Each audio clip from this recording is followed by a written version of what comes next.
You ask Tiger to calculate. This deals with linear inequalities with one unknown. The final result is x greater than 5. Let's solve it step by step. Group all constants on the right side of the inequality. Subtract 3 from both sides.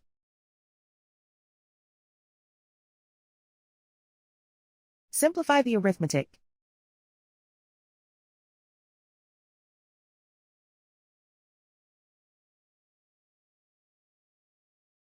Isolate the x.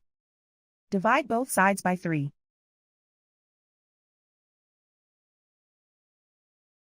Simplify the fraction.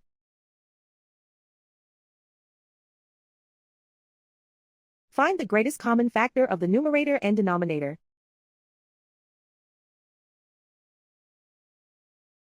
Factor out and cancel the greatest common factor.